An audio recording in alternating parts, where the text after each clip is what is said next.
Good morning everybody. Last video में हमने विद्युत विभव के बारे में और विभवांतर के बारे में डिस्कस किया था। आज हम बिंदु आवेश के कारण किसी बिंदु पर विद्युत विभव के लिए एक फॉर्मूला निकालेंगे।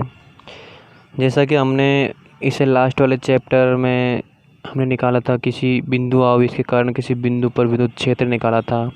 सेम ऐसे ही आज हम विद्युत विभव को निकालेंगे। ठीक है, उसके लिए एक बिंदु आवेश लेना पड़ेगा जिसके कारण हम निकालेंगे। मान लेते हैं कि आपके पास वो प्लस क्यू चार्ज, और इस बिंदु के कारण मैं पी पॉइंट पर विद्युत विभव का मान निकालूंगा, जो कि इससे आर दूरी पर है। कितनी दूरी पर है? आर दूरी पर है। और कभी भी हमें विभव का मान निकालना होता है तो हमें एक परीक्षण या Q0 आवेश को अनंत से लाना होता है। ये एक आपका अनंत है जहाँ पर Q0 आवेश रखा है। ठीक है, सपोज किसी टाइम ये आपका जो Q0 चार्ज है यहाँ पर है। ठीक है, इसको मैं लेकर आ रहा हूँ यहाँ पर। ठीक है, जब मैं इसको लेकर आऊँगा तो इस वाले आवेश के द्वारा क्या लगेगा भाई? इधर प्रतिकर्षण बल लगेगा। प्रतिकर्षण बल लगेगा तो इधर इसकी विद्युत क्षेत्र की दिशा भी इधर होगी कि नहीं होगी भाई? ठीक है, अब हम चलते हैं। माना एक बिंदु आवेश Q बिंदु O पर स्थित है। हम बिंदु O से R दूरी पर बिंदु P पर विद्युत विभव ज्ञात करना है। ठीक है, ये आपके सामने डायग्राम है। ठीक है, किसी बिंदु पर विद्युत विभव, ठीक है, किसी बिंदु पर विद्युत विभव की परिभाषा हम जानते हैं कि क्या होता है? Vp P पॉइंट पर विभव। Vp P का मतलब P पॉइंट पर विभव होता है माइनस अनंत। अनंत से हम कहाँ लेकर आ रहे हैं? उसको P पॉइंट तक लेकर आ रहे हैं। तो यही था, P पॉइंट तक उसको हम लेकर आ रहे हैं। ठीक है, उसके बाद ये इसका फॉर्मूला होता है E.dr। ठीक है, ये हम जानती हैं। ठीक है, पहले निकाल चुके हैं हम लास्ट वीडियो में।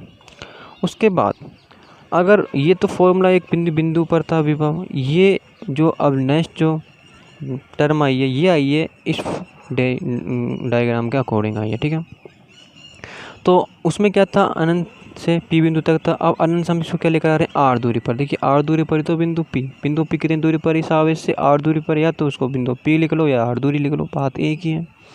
उसके बाद यहाँ पर जो E है, E क्या है? पर विद्युत क्षेत्र है। और हम जानते हैं कि किसी बिंदु आवेश के कारण किसी बिंदु पर विद्युत क्षेत्र की जो तीव्रता है वो ये होती है। साइड में लिख दिया है कि विद्युत बिंदु आवेश के कारण विद्युत क्षेत्र की जो तीव्रता होती है वो ये होती है। पढ़ चुके हैं अपन लास्ट चैप्टर में।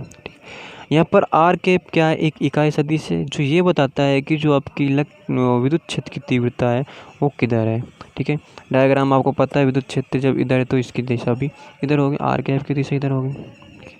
यहाँ आर कैप और डी आर दोनों क्या सदिश है? ये इकाई सदिश है। ठीक है, दोनों को मैं क्या कर सकता हूँ? यहाँ पर डॉट प्रोडक्ट खोल सकता हूँ। डॉट आता है तो कोस आता है।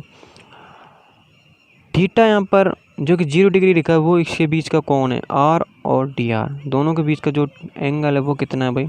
0 डिग्री है। डायग्राम में आपको साफ नज़र आ रहा है। आर भी इधर है, और जब मैं अपने Q0 आवेश को P पॉइंट पर लेकर आता हूँ तो उसमें एक डिस्प्लेसमेंट होता है, इधर ही होता है। ठीक है, मतलब कि प्रतिकर्षण बल लगता है। दोनों एक साइड में होने के कारण दोनों के बीच का एंगल 0 डिग्री हो जाता है। 0 डिग्री होने से हम इसमें उसकी वैल्यू पुट कर दी। इस तरह से हमारे पास R cap dot D R vector equal to D R आया। डी आर की वैल्यू मैंने यहाँ पुट कर दी।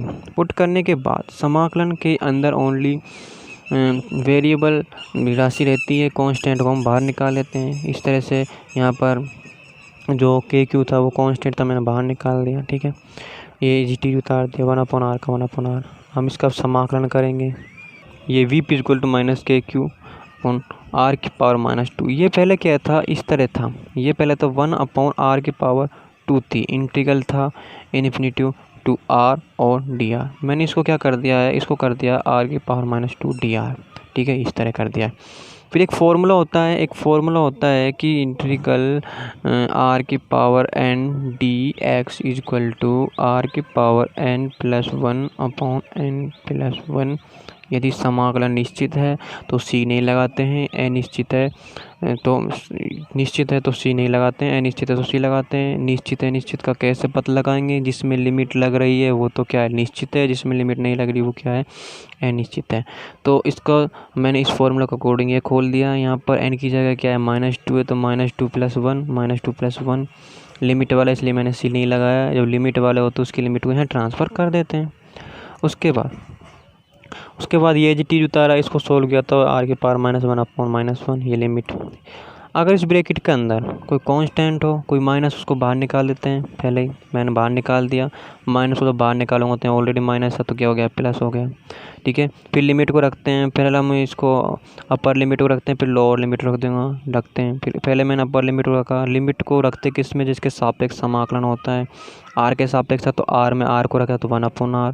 माइनस का चिन्ह लगाते हैं जब हम नीचे वाली लिमिट को रखते हैं, माइनस का चिन्ह लगा दिया। फिर हम जहाँ पर हमने आर रखा था अब वहाँ पर क्या रखेंगे, इन्फिनिटिव रखेंगे। तो इन्फिनिटिव 1/इन्फिनिटिव का मान कितना होता है, Vp = k/r, जिसका मान 0 होता है, क्योंकि हम जानते हैं चूँकि 1/इन्फिनिटिव = 0। यह आपका क्या आ जाता है, किसी बिंदु के कारण, किसी मतलब बिंदुवत आवेश के कारण किसी बिंदु पर विद्युत विभव का मान आ जाता है। ठीक है, जैसा कि आपको डायग्राम से पता लग रहा है कि आपका विद्युत विभव किस पर डिपेंड, ओनली आर पर डिपेंड है। क्या है, ओनली आर पर डिपेंड है। तो इसमें जो रिलेशन बनेगा वो क्या बनेगा, ये वाला रिलेशन बनेगा। ठीक है, ये रिलेशन क्या बता रहा है, ये रिलेशन ये बता रहा है कि जो आर आप बढ़ाओगे तो विभव का मान कम होगा। आर का मान जैसे जैसे बढ़ाओगे विभव का मान कम होगा। यदि आर मतलब डिस्टेंस बिंदु पी की, यदि बिंदु पी को आप अनंत पर ले जाओगे, इसका मतलब क्या, डिस्टेंस आपका अनंत हो गया। अनंत हो गया तो इसकी वैल्यू कितनी आएगी, 0 आएगी। इसलिए तो मैं बोलता हूँ कि विभव अनंत पर 0 होता है, इस फॉर्मूले का अकॉर्डिंग तो बोलते हैं। और जब हम इस तरह से इसके बीच में डायग्राम बनाएंगे या ग्राफ प्लॉट करेंगे तो इस तरह से बनेगा एक आयताकार अतिपरवलय। ठीक है, उसके बाद ये हम एक बिंदु आवेश के कारण निकाला था। अब क्या निकालेंगे हम, एक आवेश न होकर क्या करेंगे, आवेशों के एक निकाय के कारण किसी बिंदु पर विद्युत विभव निकालेंगे। अब तो एक आवेश था जिसके कारण विद्युत विभव कितना निकला था, इतना निकला था। अब क्या करेंगे, हम बहुत सारे आवेश मानेंगे और उन बहुत सारे आवेशों के कारण या आवेश निकाय के कारण किसी बिंदु पर विद्युत विभव निकालेंगे। जैसे कि मान लेते हैं, माना गया एक निकाय Q1 Q2 Q3 ... Qn से बना एक निकाय आवेश है, जिनके किसी मूल बिंदु के सापेक्ष स्थिति सदिश R1 R2 R3 ये है। ठीक है, इस तरह से मान लेते हैं कि एक आवेश Q1 एक आवेश Q2 है, इसके तरह Q3 Qn है। इस बिंदु P पर इन सभी के कारण क्या चाहिए, मुझे टोटल विभव चाहिए। तो एक आवेश के कारण हम निकाल चुके हैं, दूसरे कारण निकालेंगे, तीसरे कारण निकाल लेंगे। एक आवेश के कारण क्या होता है, विभव V = k/r होता है। तो इस आवेश के कारण क्या हो जाएगा, इस वाले कारणों को उसी तरह से निकालेंगे, उसी इसका निकाल लेंगे। देखिए, आवेश के कारण बिंदु P पर विद्युत विभव ज्ञात करना। जो Q1 आवेश था, ठीक है, इस तरह थे वो, देख इस तरह था भाई Q1 आवेश। तो Q1 आवेश के कारण जो विभव हो जाएगा V1 मान लेते हैं, Q2 के कारण V2 मान लेते हैं, Q3 के कारण V3 मान लेते हैं। तो भाई Q1 आवेश के कारण विभव कितना होगा, KQ1 डिस्टेंस R1, क्योंकि हम जानते हैं जो जनरल फॉर्मूला होता है वो क्या होता है, किसी बिंदु के कारण KQ/R होता है। यदि आवेश आपके पास 1 है तो 1 लगा देंगे, पोटेंशियल विद्युत विभव 1 पहला निकाल रहा था, पहला विभव मान लेंगे। तो ऐसे इसने किया है कि Q1 आवेश के कारण बिंदु P पर विभव इतना हो जाएगा तो V1 = KQ/ ये। इसी प्रकार Q2 के कारण ये हो जाएगा V2 = ये, V3 के लिए हो जाएगा N के लिए हो जाएगा। बिंदु P पर मुझे कुल परिणामी विभव चाहिए। ध्रुवपण का सिद्धांत क्या होता है, V सबको जोड़ देंगे। सबको जोड़ने के बाद मैंने सबकी वैल्यू पुट कर दिया पर 1 की 2 की 3 की, इस तरह से N की। सब में कॉमन आ रहा K कर दिया मैंने। ठीक है, V K को हम इस तरह लिख सकते हैं, क्योंकि K = क्या होता है 1/4πε0 होता है, जिसकी value 9 × 10⁹ newton metre square upon coulomb square होता है। समेशन लगाया, क्या चेंज हो रहा है, 1 2 3 Q1 Q2 मतलब Q1 से चेंज हो रहा है और कितना तक जा रहा है, N तक जा रहा है। जो चेंज होता है उसको मैं I मान लेता हूँ। तो I चेंज कहाँ से होता है, 1 से N हो रहा है तो 1 से N कर दिया, अपॉन R1P P तो सब में आ रहा है। देखिए P है तो एज इट इज लिखते हैं, जो चेंज नहीं होता उसको हम एज इट इज लिख देते हैं। इसमें देखिए 1, फिर अगले स्टेप में 2, तीसरे में 3 हो रहा है, इस तरह से बनता जाए। इसका मतलब इसमें ये हो रहा है तो इसको लिखा I कर दिया। आई क्यों लिखा, क्योंकि सेम है, इसमें 1 1 2 2 3 3 4 4 इस तरह आ रहे हैं, तो भाई देखो वही मान लेते हैं।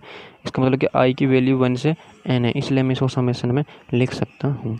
ये हो गया आपके आवेशों के निकाय के कारण किसी बिंदु पर कुल परिणामी विद्युत विभव। Thank you.